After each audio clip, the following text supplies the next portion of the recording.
धनगर समाजाच्या अस्मितेचं, संस्कृतीचं, परंपरेचं प्रतीक असलेलं शक्तिपीठ बिरोबा या ठिकाणी आज 5व्या दिवशी यात्रा पोहोचली. पुण्यश्लोक अहिल्यादेवी होळकर यांच्या त्रिशताब्दीच्या जयंतीच्या निमित्तानं दक्षिणेची यात्रा सुरू होती. आज चंपाषष्ठीचा मोठा उत्सव आणि या महत्त्वाच्या पर्वावर यात्रा आरेवाडीतील बिरोबा वनात पोहोचली आहे. बिरोबाचं दर्शन झालं, सकाळी मायाक्काचं दर्शन झालं.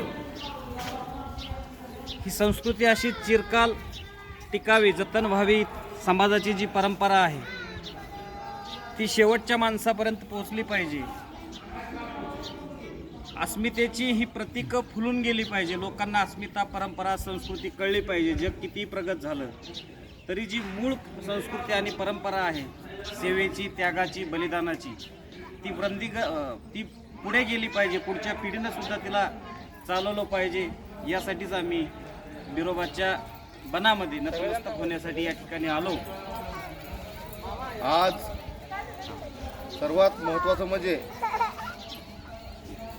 चंपाष्टमीच्या शुभमुहूर्तावर,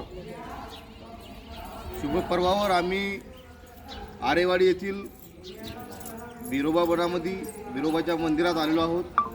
आता इथं सध्या लगबग चालू आहे आणि संध्याकाळी 7 वाजता इथं महाआरती केली जाते. आज बिरोबा वनामध्ये येऊन खूप आनंद होत आहे. दर्शन घेऊन चांगलं वाटते. महाराष्ट्रातील सर्वच धनगर समाज बांधवांनी आपल्या सहकुटुंब, सहपरिवारासहित बिरोबा वनामध्ये नक्कीच एक वेळेस आलं पाहिजेत. या ठिकाणी आपला डोकं टेकवलं पाहिजेत, नतमस्तक झालं पाहिजे, एवढीच मी समाज बांधवांना विनंती करतो.